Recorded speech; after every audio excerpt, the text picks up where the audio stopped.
মার্কিন কোম্পানিগুলোকে বাংলাদেশে বিনিয়োগের প্রস্তাব প্রধানমন্ত্রী শেখ হাসিনা যুক্তরাষ্ট্রের বাণিজ্য ও বিনিয়োগের জন্য বাংলাদেশে একটি প্রতিশ্রুতিশীল গন্তব্য অভিহিত করে সেদেশের কোম্পানিগুলোকে একটি বিশেষ অর্থনৈতিক অঞ্চল ও একটি হাইটেক পার্ককে বড় ধরনের বিনিয়োগের প্রস্তাব দিয়েছেন। ইউএস বাংলাদেশ বিজনেস কাউন্সিলের মঙ্গলবার ভার্চুয়াল উদ্বোধনকালে পাঠানো এক বার্তায় তিনি বলেন, আমরা আমেরিকান উৎপাদনকারী কোম্পানিগুলোর জন্য শিল্প কারখানা স্থাপনের সুবিধা প্রদানের লক্ষ্যে একটি বিশেষ অর্থনৈতিক অঞ্চলে বিনিয়োগের প্রস্তাব দিচ্ছে। বাংলাদেশ এখন দেশি বিদেশি বিনিয়োগের আইসিটি শিল্পের জন্য 28টি হাইটেক পার্ক স্থাপন করেছে উল্লেখ করে তিনি বলেন, আমরা মার্কিন কোম্পানিগুলো একটি হাইটেক পার্ক নির্মাণের মাধ্যমে আইসিটি খাতে বিনিয়োগের প্রস্তাব দিচ্ছি। এটি গুরুত্বপূর্ণ যে দ্বিপক্ষীয় বাণিজ্য আরও সম্প্রসারণের লক্ষ্যে উভয় দেশেরই পর্যাপ্ত নীতিগত সমর্থন রয়েছে। বাংলাদেশের টেকসই অর্থনৈতিক প্রবৃদ্ধি, দ্রুত বর্ধনশীল অভ্যন্তরীণ বাজার এবং 4 বিলিয়ন ভোক্তার বিরাট আঞ্চলিক বাজারের সাথে বর্ধনশীল যোগাযোগ ব্যবস্থা এদেশকে যুক্তরাষ্ট্রের ব্যবসা ও বিনিয়োগের জন্য একটি প্রতিশ্রুতিশীল গন্তব্যে পরিণত করেছে। তিনি বলেন, আমরা বিদেশি বিনিয়োগকারীদের জন্য টেকসই ভৌত অবকাঠামো, আইনি ও আর্থিক সুবিধা দিচ্ছি।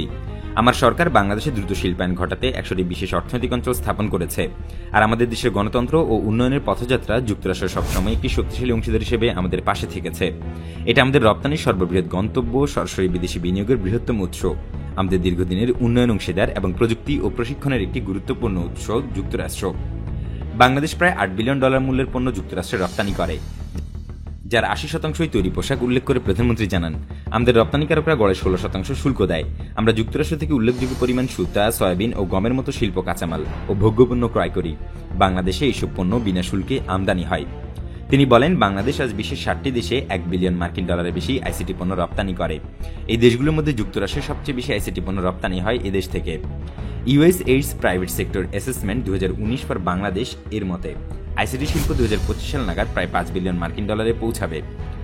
ইউএস বাংলাদেশ বিজনেস কাউন্সিলের উদ্বোধনী আয়োজনে যুক্তরাষ্ট্র ও বাংলাদেশের ব্যবসায়ী নেতৃবৃন্দ অংশ নেয় সন্তোষ প্রকাশ করে প্রধানমন্ত্রী জানান, মার্কিন ব্যবসায়ী সম্প্রদায়ের এই অংশগ্রহণ বাংলাদেশে ব্যবসা ও বিনিয়োগের ব্যাপারে তাদের ক্রমবর্ধমান ইচ্ছার বহিঃপ্রকাশ। আমি আশা করছি এটা আমাদের দুই দেশের মধ্যকার অর্থনৈতিক অংশীদারত্বকে আরও সম্প্রসারিত করতে সহায়ক হবে। প্রধানমন্ত্রী বলেন, আমার সরকার আগামী দিনগুলোতে ইউএস বাংলাদেশ বিজনেস কাউন্সিলের কর্মকাণ্ড অব্যাহতভাবে সমর্থন দিয়ে যাবে।